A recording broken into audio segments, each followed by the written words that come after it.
Today we're going to be talking about catching attackers that are going after your Active Directory environment, specifically from non-domain joined systems, Linux systems, IoT devices, etc. We're going to be introducing a very important piece of the puzzle, which is a feature we're calling AD Secure specifically for domain controllers. You might be familiar with AD Secure running on endpoints, which is something we've had out for quite a while now. We'll be introducing that. We'll be giving you a live demonstration and then take any questions. Hello to everyone there in the interwebs. Happy to have the discussion today to really speak about some really new and exciting things that we are offering specifically around our Active Directory security and protection offering.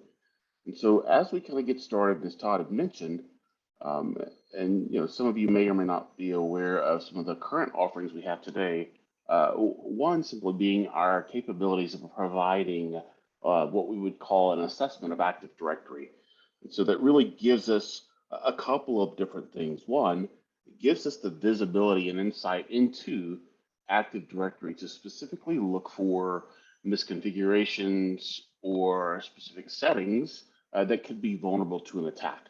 And so that offering is part of one of our quick and simple deployments. We usually get deployment completed within a few minutes. And after that deployment is complete, we simply will run different reports and provide you with specific exposures along with health scores of your Active Directory environment. What's also unique about that is it's quick and simple time to deployment. One, because we do not require any changes to Active Directory, nor do we have any specific elevated permissions requirements. And then taking that, we're also providing you with some specific real-time threat detections. Think of specific activities like password spray events or brute force attacks against AD. And so really, you're getting a complete vulnerability assessment along with some various attack detections that we would see. So it's a kind of a twofold offering there with our assessment capabilities. And then to kind of dovetail into our Active Directory security at the endpoint layer, or AD Secure Endpoint, what we have is that capability is to take a lot of the information that we've learned from AD Assessor, such as your privileged or critical privileged credentials, critical assets. So take that as what AD Assessor learns and then quickly add that into the protection stack within our AD Secure Endpoint capability. So now it's giving organizations specific capabilities around saying, okay, I never want to expose my critical assets and my privileged credentials. So never tell someone who's unauthorized to query for things like domain admins or database servers within the environment, because essentially, Active Directory is so open and it's such a great place for an attacker to start. And if you look, and we'll kind of talk through this, but if you look every significant, I won't say every, but most significant ransomware attacks that have recently occurred have all started with Active Directory. So that's kind of our focus into providing specific capabilities to our customers. So AD Secure, think of it as cloaking credentials, cloaking assets, hiding real, and returning back a completely different narrative to an attacker, or just simply returning nothing. And so if they start looking for information, then we never want to provide or expose that real information. We want to catch them at the absolute earliest and quickest stage possible before they're able to carry on their specific attack campaign. So AD Assessor, AD Secure Endpoint is that current offering. So that was just a quick recap. But then today, what I'm going to talk with you about specifically is our Active Directory security for domain controllers. So I know that you've most likely heard in the past, nothing to install on domain controllers, nothing to go in and change within Active Directory itself. But what we found was a couple of things as we started talking with some of our advisors, along with some of our existing customers. It's like, okay, well, maybe I have a specific environment that is not 100% Windows based. Maybe I have a Mac OS or a Linux deployment. Or if I expand that out even further, attackers will also look at specific assets that they can get into, basically that has network connectivity, such as a printer or an IoT device, and then they can start doing recon activity. So it's extremely difficult and very time consuming to go out and say, okay, I see from this specific asset, and that asset, like I said, could be, something that's non-Windows based, something that you might even consider to be a rogue asset, or just an unmanaged or an unprotected asset itself. So the challenge has always been is okay, I see some specific queried information, or I've never been able to really see that queried information. But when we go back and look at IR, you always see, okay, they landed on this asset within the network that had network connectivity. They started doing all of their recon, and then they carried out their specific, threat or ransomware campaign itself. And as we go back and look at IR, addressing it at the very earliest stage possible would have prevented that longer term outage or impact that those organizations have experienced. So what is it? What we're doing is we're specifically keying in on reconnaissance or attacks that are targeting Active Directory itself. So when we look at Active Directory, we're still in this part of the discussion talking about the on-premise Active Directory environment, which a lot of organizations have had 20 plus years since the inception of Active Directory. And what we're doing with that is by looking at the reconnaissance and by detecting the attacks, we're looking at a couple of different things, but really the key focus is to provide organizations with insight and specific levels of protection against those rogue or unmanaged assets. So if you look at specific things around a zero trust model, right? The zero trust model, it's a great marketing term, but in some of the validity that it has, it's like, okay, based on what Active Directory provides, a lot of the time that information is relevant before we can get into the discussions of zero trust. So once again, having that visibility or that capability rather of seeing who's targeting, who's querying, who's collecting information about my environment from Active Directory is something that we really need to start focusing on, especially given all of the different nation state threat actors. If you look at Conti, APT 28, 29, it's all associated with the Russian APT or Russian nation state threat actors. You'll start seeing in a lot of those different playbooks, there's lots of activity that's targeted directly at Active Directory itself.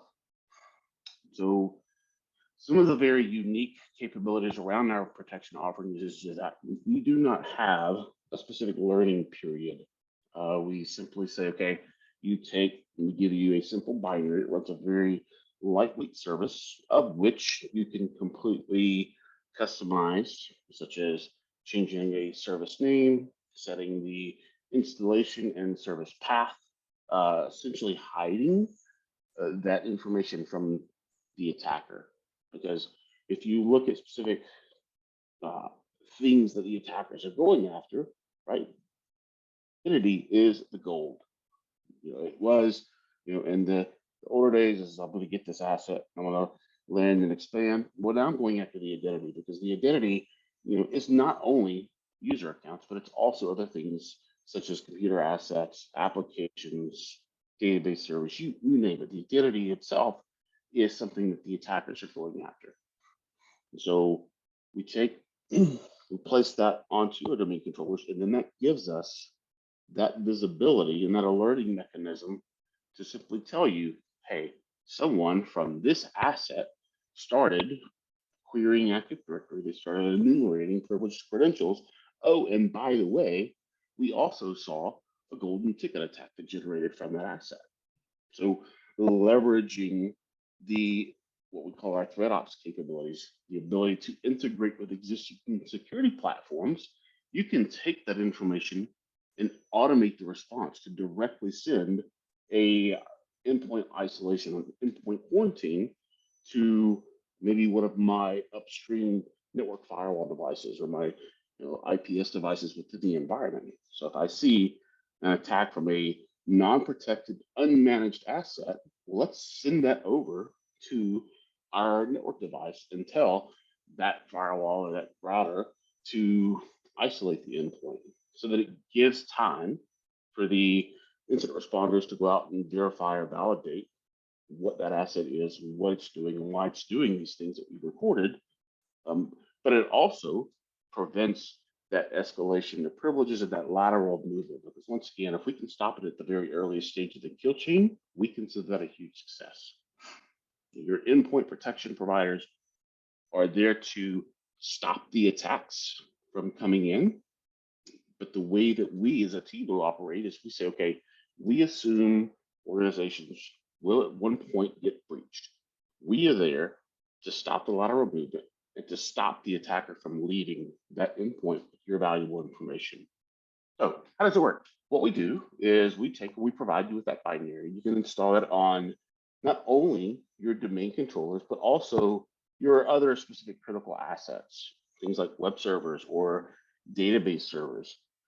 And some of the key reasons around that are around what's called silver ticket attacks, right? If I take this as an attacker, and let's say I start querying information in Active Directory, maybe I land on an endpoint, maybe it's a Windows endpoint, maybe it's a non-Windows endpoint, but maybe I say, okay, give me a listing of all the assets that are considered service accounts, those that have service principal names tagged to those, because that service principal name will tell me what service it is and what host or hosts it's bound to.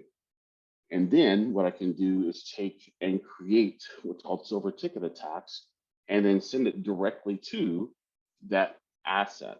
And so by doing that, we're kind of circumventing some of the authentication mechanisms in AD by creating a silver ticket itself from the Kerberos ticket granting ticket service, and then sending that over directly to the application.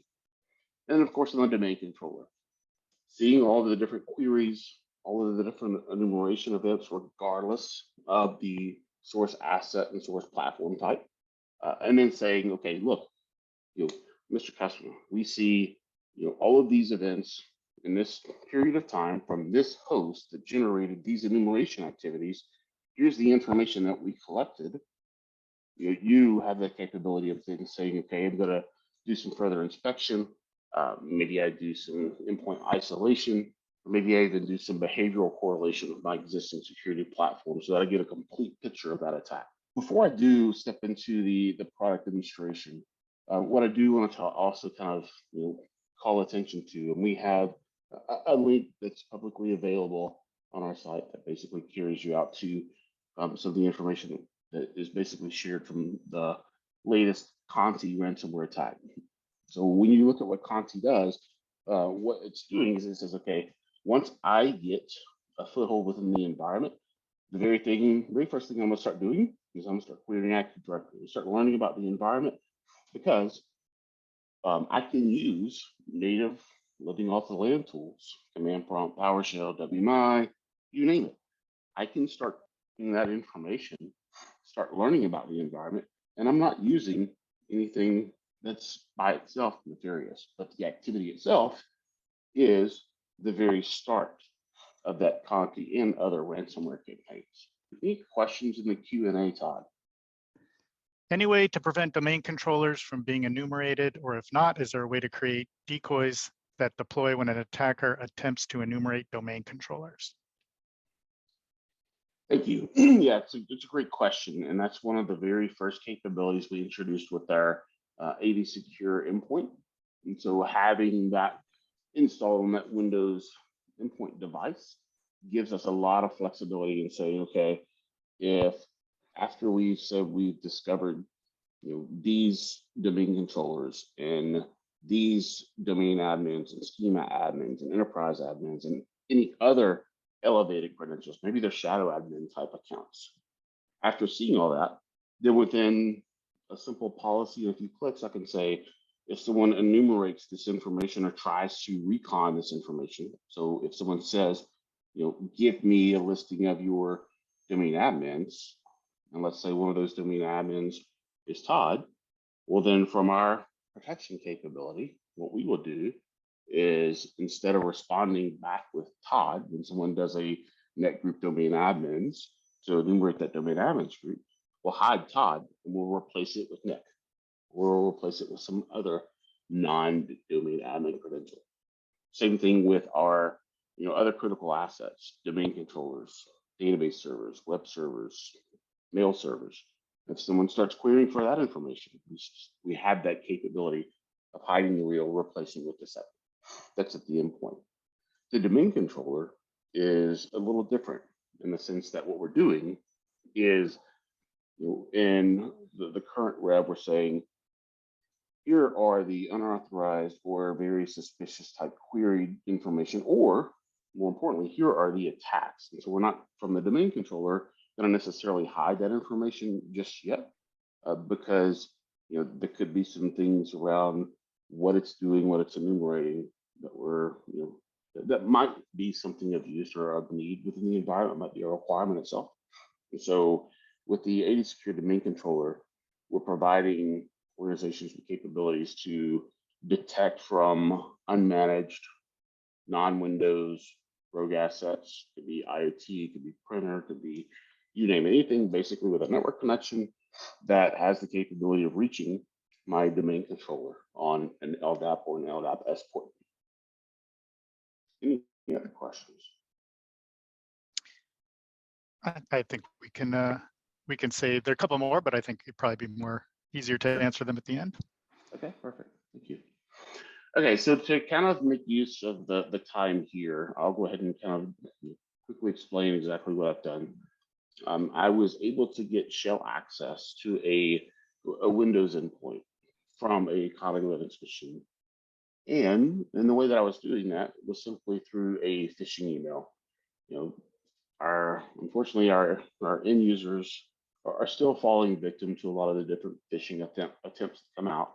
And so one of those very popular ways of accessing those endpoints is to simply say, okay, I'm going to send someone this link. Maybe it's a gift card, or maybe it's a request to apply on an emergent security patch. But then what happens is that end user may receive it. They may get tricked by looking at it, because a lot of these things look very, very, very legitimate. And so they may click that. And what happens is they create an open connection behind the scenes that allows shell access to that endpoint. Some of the key things that are really stressed in that specific attack type is your end user is already logged in. If you're using multi-factor or dual or multi-factor authentication, they've already passed those specific security controls. What's happened now is it's, that user has created or clicked the link, it's created that shell connection back, and that attacker to connect to that shell session is connecting as that user who's already performed all of the multi-factor authentication requirements. And so a lot of the times people think, oh, I've got multi-factor authentication, I'm protected. And we would always highly, highly, highly advise to enable and adopt multi-factor authentication, but it's unfortunately not the end all be all of securing corporate assets and corporate information. So I created the shell session. I then said, okay, now from that shell session, I will start going out and grabbing locally cached credentials on the endpoint. And so you can see that I'm actually logged in as the context of this user called Legal1, and I have been able to report the NTLM hash. And so you can take that NTLM hash and go out to a lot of different public resources and feed that NTLM hash in, and it will actually return back password. I think I waited for about a day and a half. But once that password was returned, I then said, let me take that over here and let me simply go in from my Kali Linux machine. So once again, it's a non-protected, non-Windows asset that's not domain joined to the organization. But since I grabbed shell access, I was able to get information around the domain controller, the user, and also the password. And so once I do that, I can just use a built-in tool that's directly related into Kali Linux called Enum for Linux. And so it does enumeration of all of the different Active Directory information for that. And so running in the context of a normally logged in user with the shell access to that, you can see all of the information that's able to start getting collected from Active Directory. It's pretty scary. And as this kind of starts completing and running through, what we'll also see is from our platform itself, we've already started enumerating, or rather we started alerting on that level of detail. So let me just do a quick little refresh here. And then you can start seeing the events come in. I see some Active Directory reconnaissance, some AD user enumeration, some AD controller, AD domain controller enumeration. So if I step over into my events themselves, you can start seeing here that from this source, which is actually the Kali Linux machine 10.0039, we see all of these events. So from the events, I can go into the details view and I can simply start looking at it. So I see different query connections over both SAMR and the LSAR RPC. So it's making an RPC and it's making those calls into it. And it's starting to go out and look for domain controllers. And so we see the API calls, and it made specific calls to that domain controller in DC1. We start looking at other various things directly from the Enum for Linux tool. We see the 80 domain user enumeration that was detected. And so we're also seeing additional things, and I can copy some of these API calls directly from this. You can see here, they started looking at your domain users, but then also I see privileged group enumeration. So here you can also see that directly from this host, they're querying to the domain controller, this MDC1 or 10.0.0.20, and they're looking for membership of domain admins. And so directly from that flood of events and from this information that's generated from this source IP, I could take and then with other integrations like we talked about earlier, if I've got a network device that can perform endpoint isolation, and I have created my integration with that through what we call our ThreatOps platform, simply take and send that over and have that technology that you've already made investments in perform that isolation for you. Another specific event that was generated from this, and it takes a little bit of time, so I went ahead and staged it. But we see here that we also detected directly from our 10.0.0.20, you see that we had detected a golden ticket attack. And so if I were to expand this, you can start seeing that I've got lateral movement, and it says here it was sourced to my domain controller from a non-existent user account called cracked. And so from the specific golden ticket attack that I created, I took and grabbed the domain SID that I was able to gather from my Enum for Linux, along with the hash algorithm for what's called that Kerberos ticket granting ticket account. And then if I go back to the endpoint here in just a minute, and if I do a list, you'll see of all of the different and specific types of tickets that are available to me to consume on the endpoint. So from that information, you can also see, if I go back into the details of this, maybe I don't understand what this is. So I can simply click here and I say, okay, well, I see a Kerberos ticket, golden ticket attack that was detected. It was sourced from our DC Secure platform. And by the way, if I want to go out and do additional lookups or references, some additional reading, I can go directly from the embedded link within the event itself. And what you see here, once again, APT29, that's a Russian nation state threat actor. And what we see is from that specific APT, there's a use of alternate authentication materials. And I start scrolling down, and we see some other specific things around SAML tokens, bypass of multi-factor authentication. So once again, MFA, a great thing to have, and necessarily the silver bullet that it claims to be, but then some other components. So all that information directly from the mapping of the MITRE attack sub-technique that's involved with that.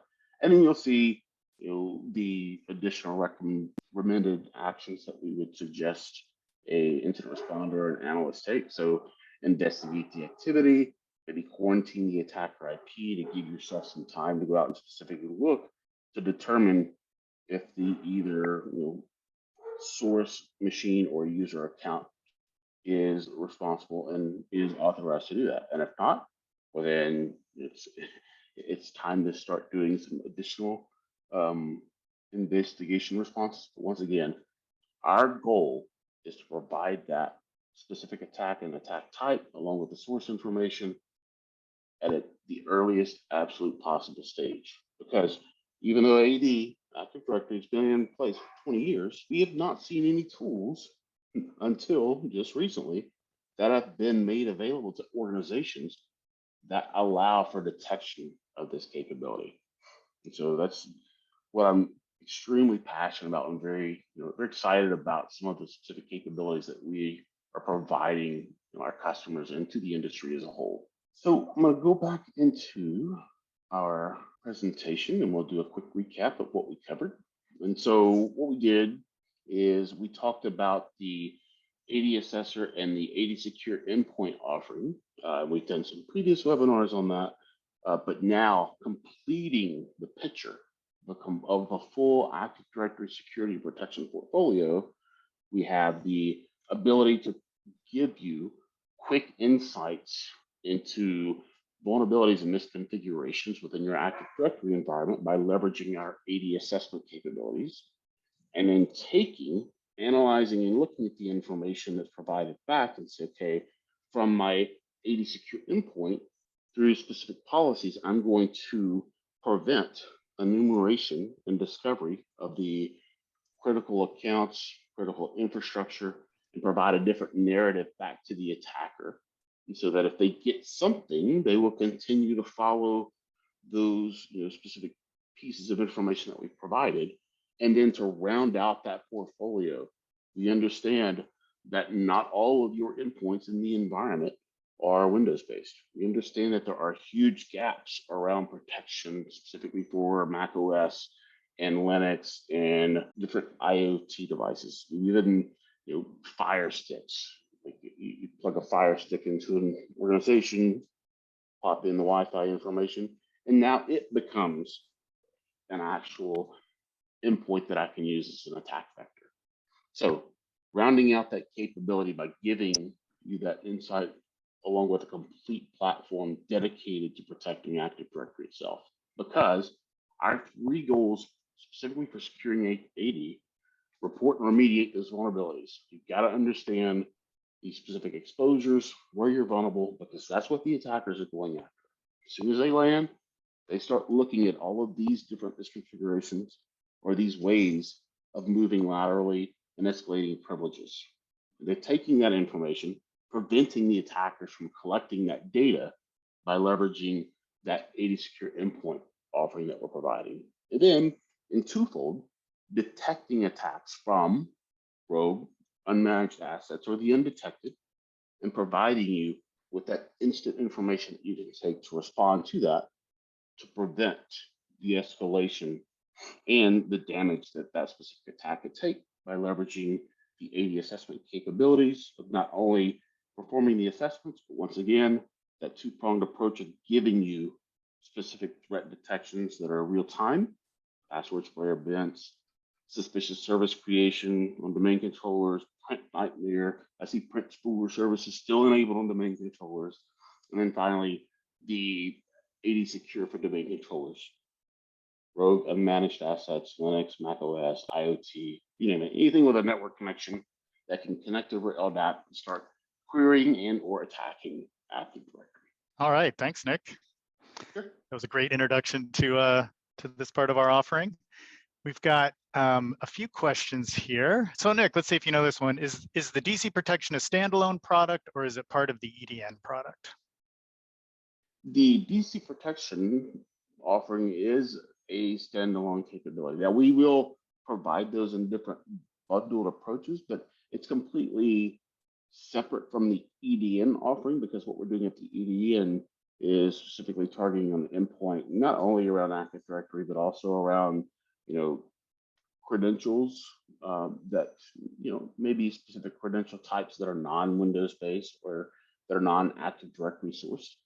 Also some capabilities around ransomware protection and network level, I think desktop firewall light with our deflect capabilities. But yeah, the AD Secure for domain controller, completely kind of separate, but however, all of it nicely integrates and works well within the full Atigo portfolio stack. Yeah, thanks. So another question for you. Basically, the gist is, do I still need a AD Secure endpoint? So when I can detect and prevent an attack with AD Secure and send that to decoys, why do I need AD Secure endpoint? Great question. Yeah, very great question. So think of it like this: with the AD Secure endpoint, what you're seeing is a lot of very rich and valuable data that's sourced from the endpoint itself. So not only are you getting information around the source user, source IP, the MAC address, but more importantly, what you're really seeing with that EDN capability, that AD Secure endpoint capability, is what specific application or host or process that query was generated from, along with the full binary and process tree, so that you can take and share that across other threat intelligence platforms, along with the specific commands and the command line queries that were also raised with that. A lot of our deployments will show our customers is, hey, we start putting in the AD Secure endpoint capability, and they're like, oh wow, I had no idea we were running these specific untrusted, unsanctioned, or unapproved applications on these endpoints, or I was completely unaware that this process was running every 5 seconds and basically destroying my endpoint until you just said, hey, with your offering, I was able to see, okay, it's doing this and it's doing this and it's querying AD and it's grabbing this information, but why is it? And more importantly, is that something that the security team or compliance team or whoever's responsible for that asset or software asset inventory list, if that's approved software for the organization? Because if you haven't run your assessments and your due diligence around making sure that from a software deployment level it's compliant, could be something that you see that you might not necessarily would have seen before. But the AD Secure endpoint, the huge value that represents is it hides the real, replaces with deceptive, so it tells a different narrative to the attacker. So either A, you never provide back the real information, or B, and most importantly, you steer them into a separate location, separate environment, and you can start really learning some of the other additional tools and techniques that attacker might be using. And then there was the quick follow on to that I can answer is AD Secure endpoint part of EDN? And it absolutely is. So it's something that you can configure and enable without any issue if you've got an EDN license. Another question for you, Nick. Is it possible to detect a golden ticket attack using only AD Secure license? I assume the question is related to what we're talking about, which would be AD Secure on the domain controller. Yeah, so there's two ways. From a specific capability around AD Secure endpoint, if you look at that, we'll detect the golden ticket attack. And if you've enabled the alert getting engage mode from the AD Secure endpoint, we will replace the real, insert deceptive, but still yet tell you exactly what that source attacker is trying to do. So we'll record that as a golden ticket attack and provide that information to you. With the AD Secure domain controller, we will also detect the golden ticket attacks, and we're going to provide that information. But the key difference between the AD Secure endpoint is that it is your Windows-only endpoint systems, and it does detection and protection. And with our AD Secure Domain Controller offering, it does detection, and it covers all types of assets, not just your Windows-based assets. Thank you, Nick. With that, it looks like that's it on the questions for today. Any other questions? Various ways you can reach out to us. Our website probably being the easiest. Twitter, LinkedIn, and Slack as well. If any additional questions come up after this, please let us know in one of those spots and we will get them answered. Thank you very much.